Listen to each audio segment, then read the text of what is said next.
If you're like me, you have a lot of outdoor 12-volt accessories that you really like to connect up when you're camping or just generally four-wheeling, whatever it is you do outside.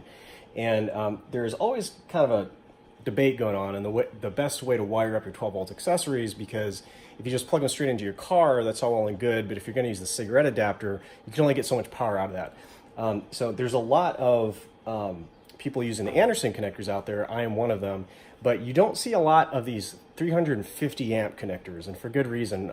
They're very expensive and they're kind of a pain to put on. So there are a few videos of guys putting these 350 amp connectors on here that just didn't seem to produce very good results. It does take a little bit of practice, so I thought I'd put together some pictures on how to go about doing that. If you are an outdoor enthusiast, I seriously recommend you check out the various types of Anderson connectors available on the market. For anything from little ham radios, GMRS, whatever type of radios you use, to like higher amperage applications such as jump starting your car, running a power inverter, there really isn't an end to the type of utility these have. And the main benefit of doing these, well, there's a number of benefits, but they all work on kind of the same principles of having these genderless connections where you just reverse them. I'm going to do this very quickly, and you'll plug them in just like that. And for these larger ones, they take two hands, but they really just click into place, and they have optional handles on the higher amperage connectors. So they really are fantastic. I do recommend that if you do not have a good pair of jumper cables, that you get a good thick heavy-duty pair like this. This is one, no, I'm sorry, this is 1 gauge, not quite as thick as I thought. And cut it in half or cut it towards the end, like I did with this one, and then go ahead and put 2 of these connectors on here. And the reason to do that is because it allows you to use your little battery packs in a variety of applications. And so if you have a inverter like I do, happens to be a 24 volt inverter. It works off of the same type of connector, so you can just plug that, clip it onto your battery, and you're good to go. Simultaneously, you can use that same pair of jumper cables not only to start your car, but to connect to your oh crap winch. So this particular one is great because I can just plug it into the back of my truck using on the tail hitch.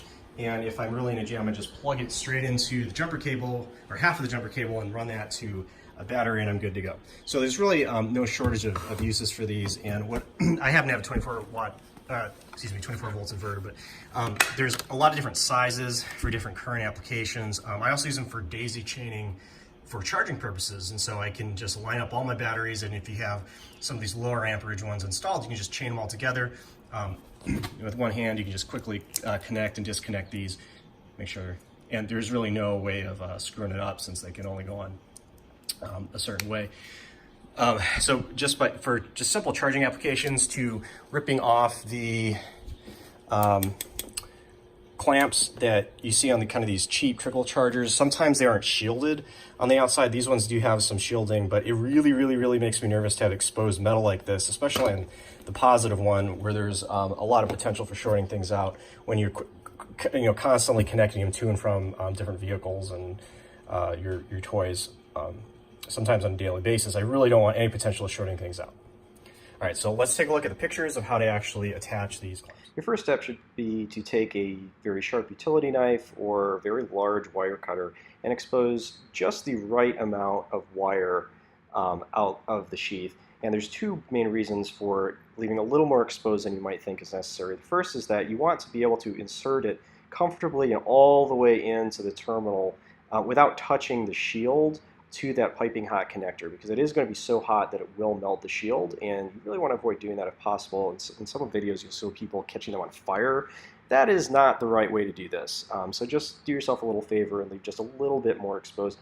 The second reason is that it gives you a little gap, and so in this particular case I'm putting a 1 gauge wire into I think a 1/0 or maybe even 2/0 terminal, which is too big. And ideally you'd have the right size. I just happen to not have the right size handy, and so I do have a little more space than I would like, and I'm going to fill some of that with solder. And by giving yourself a little extra space, you can feed in some soldering wire into the top without having to try to jam it between the terminal and the shield. Next, you'll want to go into your hardware and get a vise, preferably something that's big and beefy and isn't going to overheat. If you try to use like a little pair of extra hands, those little guys that sit on your desk and are really just a couple of alligator clips, those are going to overheat way too much. So find an anvil. I probably should use something that wasn't going to dissipate heat quite so much. Go ahead and clamp these in the same orientation, noting that the way that they will fit into the connector housing when you're done attaching them. When you're first learning how to do this, do one at a time. Just trust me on this. Once you get the hang of it, you can start doing two like I'm heating up here, but it is going to be way easier and less error prone to do one at a time. Just take the few extra minutes. It's worth it. I'm heating these up with just a ordinary propane torch. You really don't have to go crazy with it. So as you're heating them with one hand, you're just going to start feeding a little bit of solder into them. With the other hand, they also sell preformed solder balls that you just drop in there and will melt. Those are definitely easier to work with. But if you're just kind of cheap like I am and you just have a ton of extra solder handy, then I just grab my own and feed it in there and kind of eyeball it, because that's the way I roll. So here's an example of one on the right-hand side where you see the black negative is what I would consider to be a kind of a proper amount exposed at the end, just kind of the right amount. On the left, in the red one, there's either way too much exposed or it's not fed all the way into the terminal connector. And so on that red one, if you find yourself in a situation where it's just not feeding in there, it could be that you're just not heating that solder enough to melt it. So maybe go at it for a few extra seconds and make sure that it feeds all the way down in there, because if it feeds all the way in when it's cold, it really should feed all the way in there where it's hot, because all that extra solder is going to soak up into that wire, and when it cools, it's going to dry up to be the one on the right side.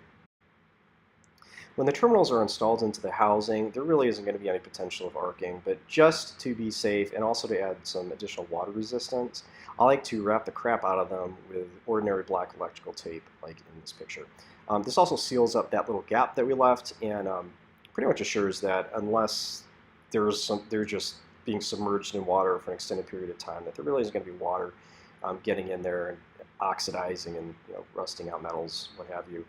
So go ahead and just wrap them in black electrical tape. Now, do not go too far close to the terminal end, or you eventually will have problems actually feeding it through into the housing. Now, before you just start cramming that cable into the housing, do yourself a solid and gently feed the tips, and just so they're kind of wedged underneath the bit of the housing that secures them in place, like in this picture. You'll notice that they're both oriented in such a way where when pressure is applied, they should pretty comfortably, with a little bit of force, but not too much, just slip under there onto that spring-loaded flat plate, and eventually just click onto the edge of the plate so that they will not come loose. Now, if you don't do this, you may just sit there bending the ends of the cable where the solder has made it perhaps a little bit brittle. And so you really want to just kind of pre-feed them in here to make sure they're aligned properly before you go all He-Man on them and break your cables. Once you start feeding them through, it really shouldn't take much pressure at all. Getting them under that little plastic lip initially may take a little bit of effort, but once they're under that, it really should be pretty easy going to get them the rest of the way. So this is not quite clicked over. Make sure you do hear that reassuring click for both positive and negative terminals to make sure they are absolutely clicked onto place. And here they are, snugly seated where they should be. Now, once in a while, you'll notice that one of the terminal ends will be kind of slightly off to the side. And if that happens, just take a screwdriver and just kind of wedge it between the terminal ends and the housing and nudge it so that it's centered. It's really not a big deal if it's slightly off center, but that if it is off to the side, it does leave less surface area between this side of the connector and the other housing that it's mating to. So I like to make sure that they're perfectly centered. That's really it. When you're looking to buy the 350 amp ones in particular, there are a lot of counterfeits out there, and as I've noticed on eBay, and some of them aren't actually compatible. I did go ahead and buy one, a cheap one that I found for like $6 on eBay. When it got here, I tried to plug it in and it actually didn't fit. So it's kind of a bummer that they are so expensive, but it's kind of worth it if you're using them a lot, and you really just don't want to worry about potentially shorting out when you have some high current jump starting or inverter type situations where you just don't want to mess around with the cheaper things. So yeah, go ahead and solder them on really good, and wrap electrical tape around as much as you need to make sure there's no potential for arcing, and you should be good to go.